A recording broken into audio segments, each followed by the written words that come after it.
नमस्कार विद्यार्थी मित्रांनो, स्वागत आहे सर्वांचं आपल्या यूट्यूब चॅनलवर। आजच्या व्हिडिओमध्ये आपण शिक्षक पात्रता परीक्षा म्हणजे टीईटी जी की 23 नोव्हेंबर 2025 रोजी होणार आहे, तर या पेपर करता मानसशास्त्रावर आधारित आतापर्यंत जे काही प्रश्न विचारण्यात आले होते, तर ते प्रश्न पेपर 1 आणि पेपर 2 साठी जे प्रश्न होते, तर त्या प्रश्नांचा सराव आपण या व्हिडिओमध्ये घेणार आहोत। महाराष्ट्र राज्य परीक्षा परिषदेने टीईटी मध्ये जे काही प्रश्न विचारले ते सर्व प्रश्न या ठिकाणी तुम्हाला बघायला मिळणार आहेत। सर्वांनी अगदी शेवटपर्यंत हा व्हिडिओ बघायचा आहे। आगामी 23 नोव्हेंबर 2025 रोजी होणाऱ्या परीक्षेमध्ये तुम्हाला नक्कीच या व्हिडिओचा फायदा होईल। चला तर मग व्हिडिओला सुरुवात करूया। बघा, पहिला प्रश्न बघा या ठिकाणी विद्यार्थी मित्रो, टीईटी 2014 पेपर 1 मध्ये हा प्रश्न विचारला झाला होता। मानव विकासाचा सर्वात वेगवान टप्पा कोणता आहे? बघा, मानव विकासाचा सर्वात वेगवान टप्पा कोणता आहे असा प्रश्न आहे। बाल्यावस्था, किशोरावस्था, प्रौढावस्था की वृद्धावस्था? विद्यार्थी मित्रो, या ठिकाणी पर्याय क्रमांक बी किशोरावस्था हे आपल्या प्रश्नाचं योग्य असं उत्तर असणार आहे। बघा, किशोरावस्था जो आहे हा मानव विकासाचा सर्वात वेगवान असा टप्पा या ठिकाणी विद्यार्थी मित्र आहे। ओके, चला पहा, आता किशोरावस्था ही जी अवस्था आहे, या अवस्थेमध्ये सामान्यपणे 6 ते 12 वर्षापर्यंत असते आणि हिचे दोन प्रकार पडतात। एक म्हणजे पूर्व किशोरावस्था आणि दुसरी आहे उत्तर किशोरावस्था। पूर्व किशोरावस्था असते 6 ते 9 वर्ष आणि दुसरी जी आहे ती असते 6 ते 12 वर्ष। आता किशोरावस्था ही उत्तर बाल्यावस्था म्हणून ओळखली जाते। किशोरावस्था जी आहे काय, ही उत्तर बाल्यावस्था म्हणून ओळखली जाते आणि शालेय प्रवेश ही या अवस्थेमधील एक आयुष्यातील सर्वात महत्त्वपूर्ण घटना जी आहे मानल्या जाते। ओके, चला यानंतर बघा, या अवस्थेत व्यक्तीमध्ये काय असते, यामध्ये खिलाडी वृत्ती, प्रामाणिकपणा, माता न्यायवृत्ती, सहकार्य, खरेपणा या गोष्टी ज्या असतात त्या विकसित होतात आणि समाजात या अवस्थेतील मुले ही शाळकरी मुले म्हणून ओळखली जात असतात। ओके, बघा अशा पद्धतीनं जी आहे या अवस्थेतील मुले ही समाजामध्ये शाळकरी मुले म्हणून त्या ठिकाणी ओळखली जातात। यांच्यामध्ये न्यायवृत्ती असते, खरेपणाची भावना त्या ठिकाणी विकसित होते, माता न्यायवृत्ती झालं, खिलाडी वृत्ती त्या ठिकाणी त्यांच्यामध्ये असते आणि प्रामाणिकपणा हा गुण त्या ठिकाणी उपजत असतो। ओके, चला विद्यार्थी मित्रो, बघा खूप महत्त्वपूर्ण प्रश्न या व्हिडिओमध्ये आपण बघणार आहोत। तुम्हाला जर हा प्रश्न आवडत असतील आणि व्हिडिओ आवडत असेल तर सर्वांनी चॅनलला सबस्क्राईब करायचं आहे आणि या प्रश्नांची PDF मिळण्याकरता आपलं टेलिग्राम चॅनल तुम्ही जॉईन करायचं आहे। ओके, चला बघा, यानंतर आता किशोरावस्थेत शारीरिक, मानसिक आणि भावनिक विकास हा झपाट्याने होतो। बघा काय, तो मानसिक विकास, शारीरिक विकास आणि भावनिक विकास यामध्ये झपाट्याने या अवस्थेत होत असतो। यानंतर पुढचा प्रश्न बघा, जीन पियाजे, ओके, जीन पियाजे यांच्या मते 7 ते 11 वयोगटातील मुलं कोणत्या टप्प्यात येतात? टीईटी 2016 पेपर 2 मध्ये हा प्रश्न विचारण्यात आला होता। बघा, या ठिकाणी कोणत्या टप्प्यामध्ये येतात? संवेदग्राही टप्पा, पूर्व संकलनात्मक टप्पा, ठोस संक्रियात्मक टप्पा की औपचारिक संक्रियात्मक टप्पा? विद्यार्थी मित्रो, हा आहे तो ठोस संक्रियात्मक टप्पा। पर्याय क्रमांक सी आपल्या प्रश्नाचं योग्य असं उत्तर आहे। बघा, टीईटीची तयारी करणाऱ्या सर्व विद्यार्थ्यांकरता हा व्हिडिओ खूप महत्त्वाचा आहे। जे आतापर्यंत महाराष्ट्र राज्य परीक्षा परिषदेने टीईटी मध्ये जे काही प्रश्न विचारले होते ते प्रश्नच आपण या ठिकाणी घेत आहोत। ओके, चला यानंतर बघा, याचं थोडंसं आपण स्पष्टीकरण बघा। ठोस संक्रियात्मक टप्पा या टप्प्यातील सर्व मुले ही तर्कशुद्ध विचार करतात, पण प्रत्येक गोष्टीवर हा आधारित असतो, प्रत्यक्ष गोष्टीवरती काय असतो, हा आधारित असतो। यानंतर पुढचा प्रश्न बघा, खालीलपैकी अनुवंशावर संशोधन करणाऱ्या शास्त्रज्ञाने शास्त्रज्ञाने वाटाण्यावर संशोधन केले? बघा, कोणता शास्त्रज्ञ होता ज्याने अनुवंशावर संशोधन केलं आणि त्याकरता वाटाण्यावरती प्रयोग केला? टीईटी 2017 पेपर 1 मध्ये हा प्रश्न विचारण्यात आला होता। अर्नॉल्ड गिझेल, एबिंगहॉस, ग्रेगोर मेंडेल आणि एडवर्ड स्नोडेन? विद्यार्थी मित्रो, पर्याय क्रमांक 3 ग्रेगोर मेंडेल हे आपल्या प्रश्नाचं या ठिकाणी योग्य असं उत्तर आहे। ग्रेगोर मेंडेल या शास्त्रज्ञाने अनुवंशावर संशोधन करणाऱ्या केलं होतं आणि त्यासाठी त्यांनी काय तर या ठिकाणी वाटाण्यावरती प्रयोग हा केला होता। ओके, बघा आता कधी केला होता, तर विद्यार्थी मित्रो 1860 मध्ये अनुवंशासंबंधी ग्रेगोर मेंडेल यांनी वाटाण्यावर संशोधन केले। नवजात पिढीमधील मागील 3 पिढ्यांचे गुणदोष हे संक्रमित होत असतात हे त्यांनी त्यात शोधून लावले। यामध्ये त्यांनी आई वडिलांकडून 50%, आजी आजोबाकडून 25% आणि पणजी पंजोबाकडून 25% अशा पद्धतीचे जे गुणदोष असतात हे संक्रमित होत असतात असा प्रयोग त्यांनी त्या ठिकाणी सिद्ध केला। पहा, यानंतर पुढचा प्रश्न बघा विद्यार्थी मित्र, पुढील प्रश्न आहे, प्रयत्न व चुका हा सिद्धांत कोणी मांडला? टीईटी 2014 मध्ये पेपर 2 मध्ये हा प्रश्न विचारण्यात आला होता। ओके, पहा, थॉर्नडाईक, पॅव्लॉन, स्किनर की कोहलबर्ग?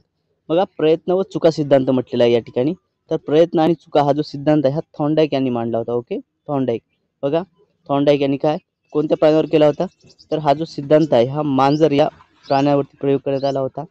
त्या संबंधी हा आहे. ओके, बघा आता पॅव्लॉन जो होता, पॅव्लॉनने कुत्रा प्राण्यावर प्रयोग केला होता. कशावरती केला होता? कुत्र्यावरती. स्किनरने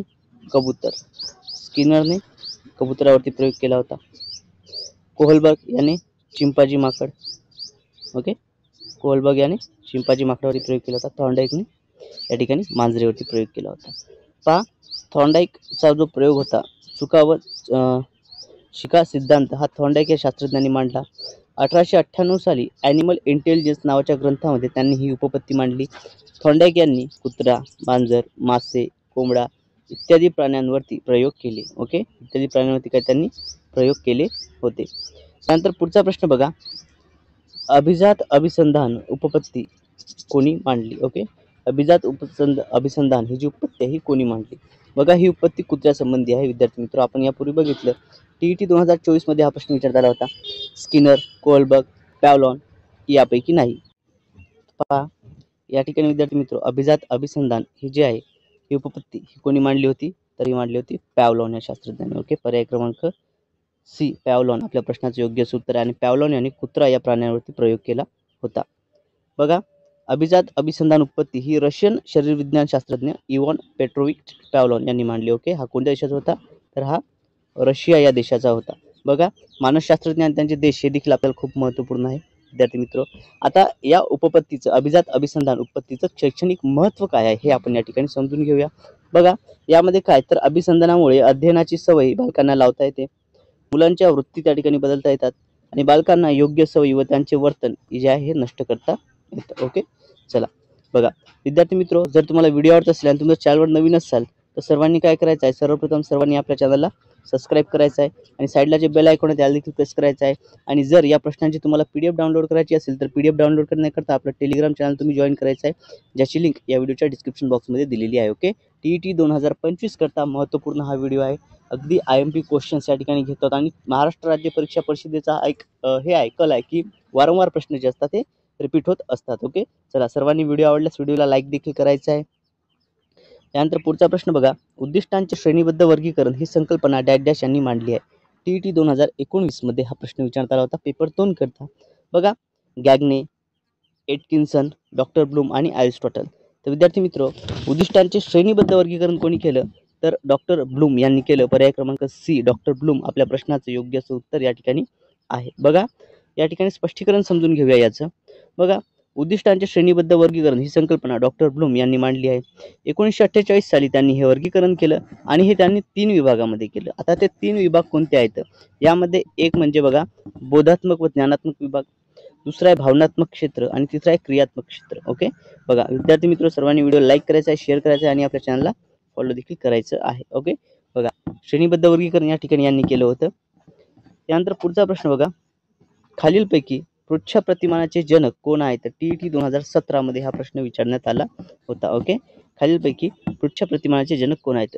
doctor Bruce Joyce, Ausubel, Bruner आणि रिचर्ड सचमन. तर विद्यार्थी मित्र, पृच्छ प्रतिमान म्हटलेलं आहे, पृच्छ प्रतिमान आहे रिचर्ड सचमन यांचं. ओके, पर्याय क्रमांक डी रिचर्ड सचमन आपल्या प्रश्नाचं योग्य असं उत्तर आहे. बघा, पृच्छ प्रतिमानाचे जनक म्हणून रिचर्ड सचमन यांना ओळखले जाते. या व्यतिरिक्त इतर काही प्रतिमान आहेत विद्यार्थी मित्र जे आपण बघूया. यामध्ये बघा, ज्याच्यावरती आपला प्रश्न होता ते होतं पृच्छ प्रतिमान रिचर्ड सचमन. त्यानंतर हिल्डाटाबा उद्गमन प्रतिमान आहे हिल्डाटाबा यांचं आहे. संकल्पना प्राप्ती प्रतिमान हे जेरॉन ब्रुनर यांचं आहे आणि जीन पियाजे यांचं बोधात्मक विकास प्रतिमान आहे. ओके, बघा विद्यार्थी मित्र, ही सर्व PDF तुम्ही डाउनलोड करायची आहे आणि डाउनलोड करण्याकरता आपलं टेलिग्राम चॅनल तुम्ही त्या ठिकाणी जॉईन करायचं आहे आणि एक वेळ सर्वांनी व्हिडिओला लाईक करायचं आहे. ओके, चला यानंतर पुढचा प्रश्न बघा, पुढील प्रश्न आपल्या स्क्रीनवर आहे या ठिकाणी. मानवी वर्तनाचे शास्त्र ते मानसशास्त्र. ओके, मानवी वर्तनाचे शास्त्र ते मानसशास्त्र अशी व्याख्या डॅश डॅश यांची आहे. TET 2013 पेपर 1 मध्ये हा प्रश्न विचारण्यात आला होता. आता मानवी वर्तनासंबंधी म्हटलेलं आहे बघा, वॅटसन, विल्यम वुंड, थॉर्नडाईक, मॅकडुगल. मानवी वर्तन, ओके, मानवी वर्तनाचा अभ्यास करणारे शास्त्र ते मानसशास्त्र असं म्हटलेलं आहे. तर हे म्हटलेलं आहे वॅटसन यांनी. पर्याय क्रमांक ए आपल्या प्रश्नाचं योग्य असं उत्तर आहे. JB वॅटसन हे यांचं प्रश्नाचं योग्य असं उत्तर आहे. बघा, या ठिकाणी वॅटसन हे अमेरिकेतील वर्तनवादी मानसशास्त्रज्ञ होते. वॅटसन यांनी मन आणि बोधावस्था जुगारून देऊन मानवी वर्तनशास्त्र ते मानसशास्त्र अशी याची व्याख्या केलेली आहे. Okay, psychology is a science of human behaviour असं त्यांचं म्हणणं आहे. यानंतर पुढचा प्रश्न बघा. हा प्रश्न विद्यार्थी मित्र खूप महत्त्वपूर्ण आहे. हा प्रश्न आपण IMP प्रश्न समजून घेऊया. ओके, IMP मध्ये हा प्रश्न आपण घेऊया. बघा, कातड्याच्या निर्जीव पट्ट्याला अंधारात साप समजून आपण घाबरतो हे डॅश डॅश यांचे उदाहरण आहे. बघा, कशाचे उदाहरण आहे या ठिकाणी हे समजून घेऊया आपण. पहा, निर्जीव पट्ट्याला अंधारात साप समजून आपण घाबरतो हे कशाचं उदाहरण म्हणता येईल? समावेश, मनाचा कल, इंद्रिय भ्रम की चित्तभ्रम? तर विद्यार्थी मित्रो, हा जो आहे हा इंद्रिय भ्रम. ओके, काय इंद्रिय भ्रम? पर्याय क्रमांक सी आपल्या प्रश्नाचं योग्य असं उत्तर आहे. याला काय म्हणतात? तर याला इंद्रिय भ्रम असे म्हणतात. ओके, चला बघा, या ठिकाणी इंद्रिय भ्रम काय आहे, यामध्ये काय असतं नेमकं? तर उद्दीपक अस्पष्ट असला की पार्श्वभूमी ही बदललेली असली तर आपलं जे ज्ञानेंद्रिय आहे तर यांच्याकडून काय होतं? चुकीचा अर्थ लावला जातो. याला इंद्रिय भ्रम असे म्हणतात. याला काय म्हणतात? इंद्रिय भ्रम असे म्हणतात. बघा, आता इंद्रिय भ्रमामध्ये काय काय असतं? जसं की रस्त्यावर पडलेलं दुधाच्या बाटलीचं जर एखादं नाणं असेल, ते नाणं उन्हात चमकते. ओके, तर ते आपल्याला काय रुपयाच्या नाण्यासारखं वाटते. या व्यतिरिक्त कातड्याची जी निर्जीव वस्तू आहे हिला आपण अंधारातनी साप समजून घाबरतो, हे देखील याचं उदाहरण आपल्याला म्हणता येईल. ओके, चला यानंतर पुढचा प्रश्न बघा. साधक अभिसंधान उपपत्तीचा उद्गाता कोण आहे? बघा, साधक अभिसंधान उपपत्तीचा उद्गाता कोण आहे? Albert Bandura, BF Skinner, doctor Bloom की थॉर्नडाईक? साधक अभिसंधान या उपपत्तीचा जनक आहे तो म्हणजे BF स्किनर. पर्याय क्रमांक बी आपल्या प्रश्नाचं उत्तर आहे. या ठिकाणी बघा, आपल्याला कबुतराचं चित्र दिसतंय. ओके, साधक अभिसंधान उपपत्ती ही कबुतराशी संबंधित आहे. ओके, कोणावर संबंधित? कोणत्या प्राण्यावर प्रयोग झाला होता? तर कबुतरावरती या ठिकाणी प्रयोग झाला होता. ओके, पहा, BF स्किनर हा एक अमेरिकन मानसशास्त्रज्ञ होता. साधक अभिसंधान उपपत्तीचा उद्गाता होता. याने कबुतरावर जो प्रयोग केला त्यासाठी एक पेटी तयार केली आणि ती स्किनर बॉक्स या नावाने ओळखली जाते. ती पेटी जी आहे स्किनर बॉक्स या नावाने ओळखल्या जाते. ओके, चला पहा विद्यार्थी मित्र, खूप महत्त्वपूर्ण प्रश्न या ठिकाणी आपण बघत आहोत. उद्दिष्ट प्राप्तीसाठी जेव्हा एखादी क्रिया साधन म्हणून उपयोगी पडते तेव्हा ती क्रिया साधनीभूत झाले यालाच काय म्हणतात? साधक अभिसंधान. ओके, इन्स्ट्रुमेंटल कंडिशनिंग असे याला म्हणता येईल. ओके, बघा, दररोज TET साठी प्रश्नपत्रिकाचे व्हिडिओ पाहण्यासाठी आपल्या चॅनलला सर्वांनी सबस्क्राईब करायचं आहे. या ठिकाणी ओके, सबस्क्राईब करायचं आहे. साईडला जे बेल आयकॉन आहे याला देखील प्रेस करायचं आहे आणि PDF मिळवण्याकरता आपलं टेलिग्राम चॅनल तुम्ही जॉईन करायचं आहे, ज्याची लिंक या व्हिडिओच्या डिस्क्रिप्शन बॉक्समध्ये दिलेली आहे. मित्रांनो, आजच्या या व्हिडिओमध्ये एवढंच. भेटूयात पुढच्या व्हिडिओमध्ये. Thank you so much.